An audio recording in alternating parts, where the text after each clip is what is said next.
تو یہ ہم سے کچھ ضمنی سوالات ہمیں موصول ہوئے تھے.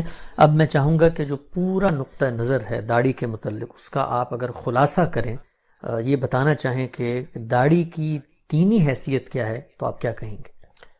میں یہ کہوں گا کسی چیز کی دینی حیثیت کو متعین کرنے کے لیے ہمیں جذبات سے بالکل الگ ہو کر سب سے پہلے اللہ کی کتاب قرآن مجید کو دیکھنا چاہیے. میں نے بہت تفصیل کے ساتھ تجزیہ کر کے آپ کو بتایا ہے کہ قرآن مجید میں اس کا کوئی ذکر بھی کہیں موجود نہیں ہے.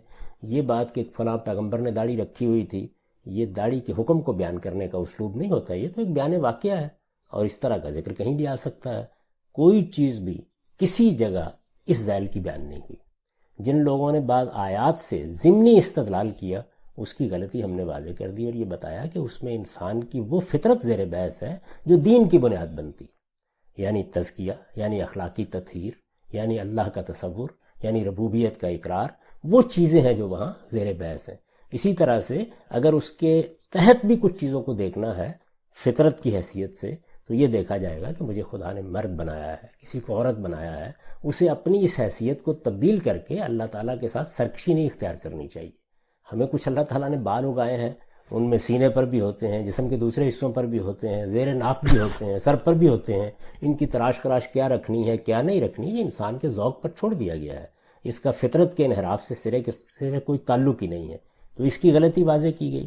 اور پھر یہ بتایا گیا کہ جو سنت ہوتی ہے، یعنی جس کو رسالت میں آپ صلی اللہ علیہ وسلم دین کی حیثیت سے جاری کرتے ہیں اور وہ پیغمبروں سے چلی آ رہی ہوتی ہے، آپ اس میں اضافہ بھی کرتے ہیں، ترمیم بھی کرتے ہیں، اس میں بھی اس کا کوئی ذکر نہیں ملتا. رسالت میں آپ صلی اللہ علیہ وسلم کی طرف سے اس میں کوئی اس نوعیت کی بات نہیں کہی گئی، نہ کبھی صحابہ کرام نے اس حیثیت سے اس کو منتقل کیا ہے.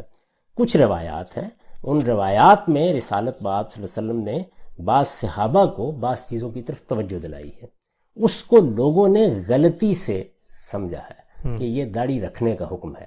جب ان سب روایتوں کو آپ جمع کرتے ہیں تو معلوم ہوتا ہے کہ دو طرح کی چیزیں پائی جاتی ہیں. یعنی ایک یہ کہ وضاقتہ کے ذیل میں اہل کتاب نے مثلا، جیسے میں نے ابو امامہ باہلی کی روایت آپ کے سامنے پیش کی اور بیان کیا، ایک بدعت اختیار کر لی تھی، تو آپ نے اس کی اصلاح کی کہ یہ بدعتیں، یعنی جوتے پہننے کے بارے میں، موزے پہننے کے بارے میں، داڑھی رنگنے کے بارے میں، تو آپ نے فرمایا کہ ان بدعتوں میں ان کی مخالفت کیا کرو، یہی پیغمبروں کا کام ہے. اور اسی طریقے سے یہ معلوم ہوتا ہے کہ مجوس میں بھی، اہل کتاب میں بھی اور مشرکین میں بھی متکبرین، لیڈر قسم کے لوگ ایسی وضاقتہ بناتے تھے. اس کو خود حضور نے بیان کر دیا کہ چھوٹی چھوٹی داڑھی رکھ لیتے ہیں، بڑی بڑی مونچھیں رکھ لیتے ہیں. تو اس کو آپ نے پسند نہیں فرمایا اور یہ کہا کہ یہ متکبرانہ وضاقتہ کی چیز ہے. یہ متکبرانہ وضاقتہ کی چیز ہے، اس کو ہم نے دین کے اصول سے سمجھا. یعنی یہ جانا کہ رسالت میں آپ صلی اللہ علیہ وسلم اس پر تبصرہ فرما رہے ہیں اور یہ کہہ رہے ہیں خالف المشرکین، خالف اہل الکتاب، خالف المجوس، یعنی ان کی مخالفت کرو. تو داڑیاں تو وہ رکھے ہوئے ہیں، مجھے بھی رکھے ہوئے ہیں، ان کی وضاقتہ کیسی ہے؟ وہ متکبرانہ وضاقتہ ہے. اس کے نتیجے میں تطہیر کے تقاضوں پر کوئی فرق پڑتا ہے تو پیغمبر اس کی اصلاح کرتے ہیں. اور اصولی طور پر ہم نے توجہ دلائی کہ دین کا مقصد تزکیہ ہے، یہ اللہ تعالیٰ نے متعین کر دیا ہے. اس کے ہر حکم کا ریلیشن اس مقصد کے ساتھ متعین کرنا پڑے گا. اور تزکیہ کا مطلب کیا ہے؟ یہ کہ ہم تطہیر کریں، ہم پاکیزگی اختیار کریں.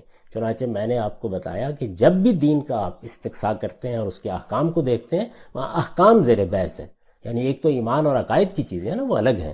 دین کے احکام کا جب آپ استقصاء کرتے ہیں تو آپ کو معلوم ہوتا ہے کہ اس میں عبادات ہوتی ہیں، اس میں طہارت بدن کے احکام ہوتے ہیں، اس میں طہارت خور و نوش کی چیزیں ہوتی ہیں کہ طیبات کھاؤ گے، خبائث سے اجتناب کرو گے، اور اس میں اخلاق کی تطہیر، اخلاق کے تزکیے کے احکام ہوتے ہیں. تو ہر چیز وہاں ہوگی. مونچھوں کو پست رکھنا یہ طہارت کے لیے بھی ضروری ہے اور یہ متکبرانہ احساس کو ختم کرنے کے لیے بھی ضروری ہے. اور اس معاملے میں جو رسالت میں آپ صلی اللہ علیہ وسلم نے دو پوری باتیں کہی ہیں، جب ان کو آپ بالکل ٹھیک رکھ کے دیکھتے ہیں تو اس سے بھی یہی مدعا ہے کہ لوگ داڑھی رکھیں گے. مرد داڑھی رکھتے تھے، ایک لمبے عرصے تک سبھی لوگ داڑھی رکھتے رہے ہیں. یعنی تصور بھی نہیں تھا کہ داڑھی نہیں رکھی جائے گی. عام طور پر چند لوگ ہوتے تھے جو داڑھی مڑواتے تھے، ورنہ داڑھی رکھی جاتی تھی. تو اس داڑھی کی اور مونچھ کی وضاقتہ کیسی ہونی چاہیے؟ آپ نے بال رکھے ہیں تو کیسے رکھنے چاہیے؟ آپ نے لباس پہنا ہے تو کیسا پہننا چاہیے؟ تو یہ چیز ہے جو حدیثوں میں زیر بحث ہے. اس کو لوگوں نے داڑھی رکھنے کا حکم سمجھ لیا اور یہی وجہ ہے کہ ہمارے ہاں ہمارے جلیل القدر ائمہ میں امام شافعی اس کو ایسے نہیں لیتے. ٹھیک. غام صاحب، داڑھی کے حوالے سے جو ایک بہت بنیادی اعتراض کیا جاتا ہے وہ یہاں پر پایہ تکمیل کو پہنچا. ہم اس موضوع کو یہاں پر روک کے اب دوسرے اعتراض کی طرف آتے ہیں.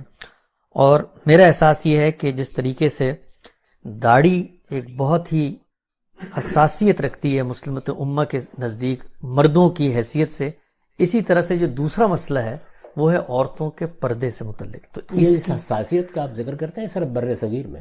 اچھا، میں نے آپ سے عرض کیا کہ جہاں جہاں شفافیں ہیں وہاں اس طرح کی کوئی حساسیت نہیں ہے.